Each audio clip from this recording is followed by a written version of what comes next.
Baik teman-teman, pada kesempatan kali ini saya akan berbagi tutorial tentang bagaimana cara mengisi atau menginput data Vervaltik untuk kesiapan ANBK di aplikasi Dapodik. Baik, tanpa berlama-lama lagi kita langsung saja ke caranya. Yang pertama, kita buka web browser, kita coba akses ke Vervaltik ya. Saya ketikkan saja Vervaltik. Sudah ada, di sini saya tinggal enter. Selanjutnya kita pilih Vervaltik. Kemudian jika ada informasi seperti ini kita tutup saja.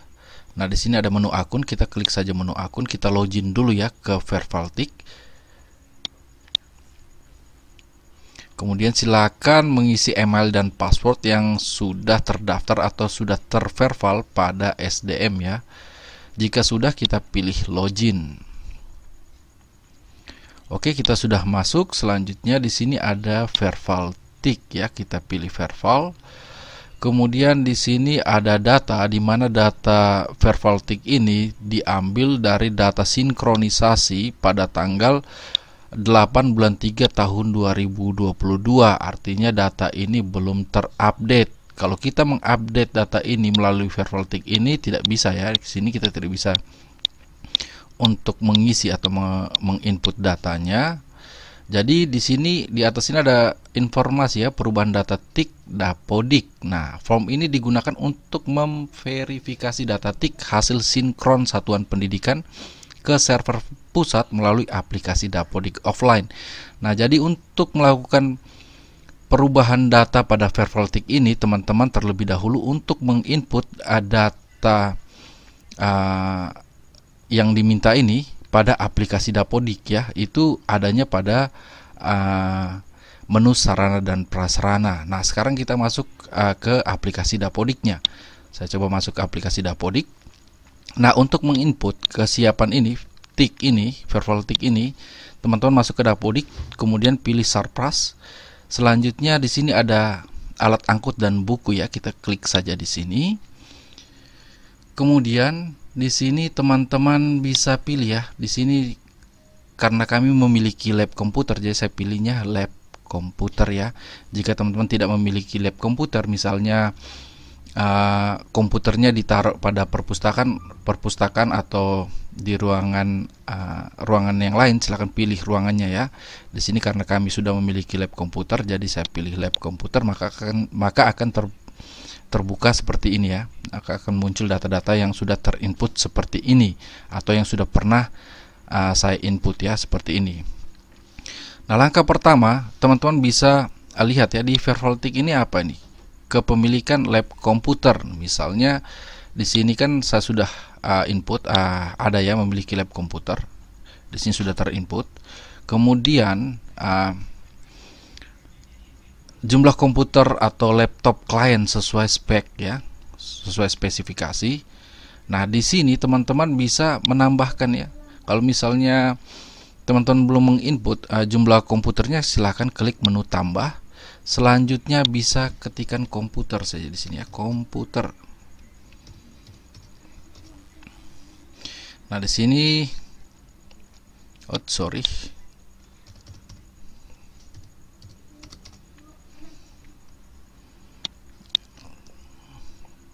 Di sini saya pilih laptop karena penggunaan kami adalah laptop. Nah, di sini ada dua yang muncul, yaitu komputer laptop dan laptop ya. Saya pilih komputer laptop. Kemudian untuk ruangannya saya pilih lab komputer, atau saya ketikkan lab komputer. Kemudian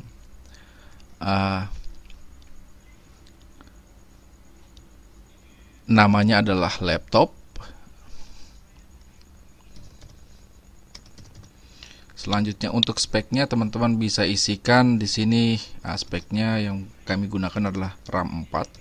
Kemudian storage-nya atau penyimpanannya kami menggunakan hard disk ya, berarti HDD 500 seperti itu. Kemudian kepemilikan di sini karena milik, jadi kita pilih milik. Nah, di sini saya sudah menginput ini, jadi saya tidak perlu untuk menyimpannya karena saya sudah sebelumnya sudah saya input ya. Jadi untuk komputernya sudah terinput.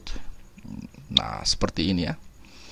seperti ini. Jika sudah, teman-teman, selanjutnya untuk mengisi jumlah ya, jumlah total dari komputer yang ada di lab ini ya, lab komputer ini. Untuk caranya, teman-teman klik di komputernya atau di laptopnya ini. Selanjutnya kita pilih menu aksi. Selanjutnya kita klik periodik ya.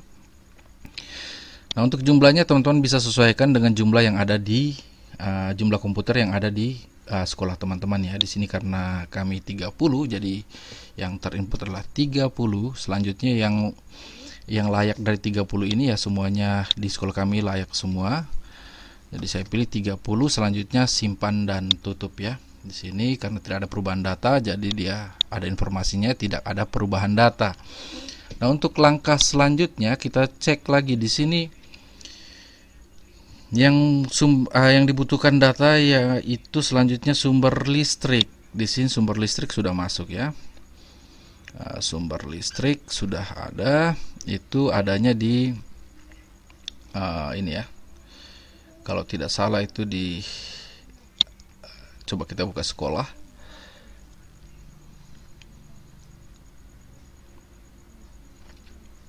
Nah, ini dia daya listrik yang digunakan ya, sudah terinput di menu sekolah bagian data periodik. Oke, kita masuk di alat angkutan, kemudian lab komputer. Selanjutnya kita pilih mana nih? Jaringan internet ya, kita pilih jaringan internet. Yang dibutuhkan adalah jaringan internet. Coba kita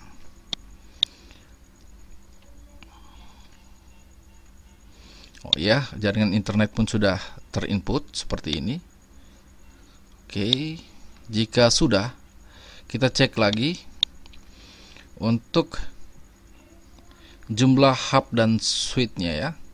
Untuk hub dan switch-nya, teman-teman bisa klik di sini ya. Di sini, kemudian kita tambah. Di sini teman-teman bisa ketikkan switch.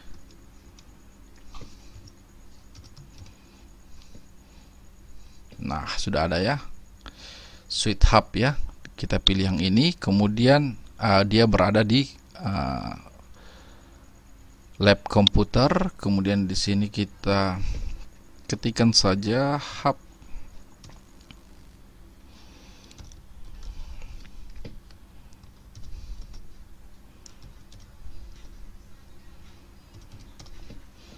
Kemudian speknya di sini 24 port saja.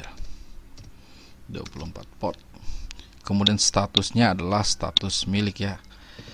Nah, jika teman-teman tidak memiliki ini switch hub, dikosongkan saja ya. Nah, disesuaikan saja dengan teman-teman kondisi di sekolah masing-masing apakah memiliki atau tidak ya. Di sini karena kami memiliki atau kami menggunakan hub switch atau switch hub, jadi saya masukkan ya. Kemudian jika sudah, kita klik simpan. Oke, jika sudah, selanjutnya saya akan masukkan jumlahnya ya dari switch hub. Nah, ini dia. Kemudian saya pilih menu aksi, periodik. Kemudian di sini jumlah total 2, semuanya baik. Kemudian pilih simpan. Maka di sini akan berubah ya jumlahnya di sini. Oke. Sudah, selanjutnya akses point ya yang dibutuhkan lagi, kalau tidak salah akses point. Nah, ini dia akses point. Nah, kita tambahkan lagi. Di sini kita pilih tambah. Coba kita cari akses point. Oke, ada di sini. Kasih nama saja akses point. Selanjutnya speknya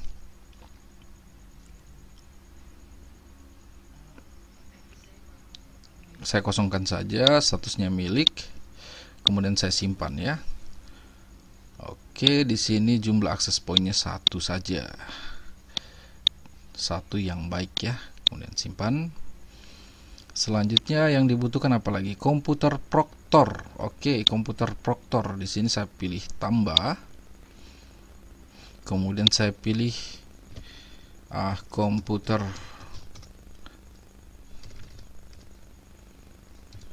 server ya, server. Oke, ada di sini namanya komputer server atau Proctor ya. Selanjutnya speknya itu dia menggunakan RAM 16 ya, 16 GB. Kemudian dia pakai SSD 125 kalau tidak salah. Oke, jika sudah kepemilikan ya milik. Jika sudah kita pilih simpan. Untuk komputer Proctornya dia berjumlah 1 ya. Berjumlah 1 dalam kondisi baik. Oke, simpan dan tutup. Nah, jika sudah, selanjutnya teman-teman bisa melakukan sinkronisasi dapodiknya ya. Maka nanti kita tinggal menunggu hasil tarik data ya dari VirtualTIC ke hasil tarik data dari VirtualTIC ke server dapodik ya, sehingga data yang dari server dapodik pusat bisa masuk ke VirtualTIC ini ya. Di sini kita bisa lihat untuk tanggal sinkronisasi belum terupdate. Jadi kita tunggu saja setelah kita melakukan sinkronisasi dapodik. Baik, untuk langkah selanjutnya kita bisa buka yang namanya web ANBK ya. Saya coba cek ANBK. Saya login masuk ke web ANBK. Untuk mengisi ini ya, mengisi apa ini? Bandwidth download dan bandwidth uploadnya. Oke, kita sudah masuk di sini untuk melihatnya di infrastruktur ya. Oke, di sini teman-teman bisa cek ya untuk melihat bandwidth upload dan bandwidth downloadnya. Nah, itu teman-teman bisa akses ke Kemdikbud Speednet ya. Kemdikbud Speed Test. Kemudian saya pilih new tab, kemudian saya ketikkan Kemdikbud Speed Test. Sudah ada, saya enter. Nah, kemudian pilih Kemdikbud Speed Test. Nah, dia akan muncul seperti ini ya. Selanjutnya kita pilih start. Oke, kita tinggal menunggu. Nah, ini dilakukan pada ini ya, komputer atau laptop Proctor ya, atau komputer server yang ada di sekolah teman-teman. Di sini hanya sebagai contoh saja. Nanti untuk melihat ini teman-teman bisa ceknya di komputer server di sekolah Bapak Ibu ya. Ini saya menggunakan laptop dapodik. Jadi saya sebagai contoh saya coba di sini ya. Nah, untuk melihat hasil unduhannya, nah sudah dapat ya. Untuk hasil unduhannya ini kita masukkan di sini. Di bandwidth download ya, bandwidth download. Sedangkan untuk mengunggah hasil ini, nah ini 28,33 itu masukannya di bandwidth upload ya. Sudah ada dia di sini, sudah muncul. Oke, jika sudah mengisi ini sesuai dengan data real yang ada di sekolah Bapak Ibu di bagian ANBK ini ya, di infrastruktur ini, jika sudah terisi, silakan lakukan simpan ya, simpan data ini. Nah, sehingga nanti data yang ada di web ANBK, VirtualTIC dan dapodik itu sinkron ya, sama sesuai dengan yang ada pada aplikasi dapodik yang sudah kita input pada menu sarana prasarana. Baik teman-teman, mungkin hanya itu saja informasi dari saya. Semoga video saya ini bermanfaat dan sampai berjumpa lagi di video-video tutorial saya berikutnya. Bye-bye.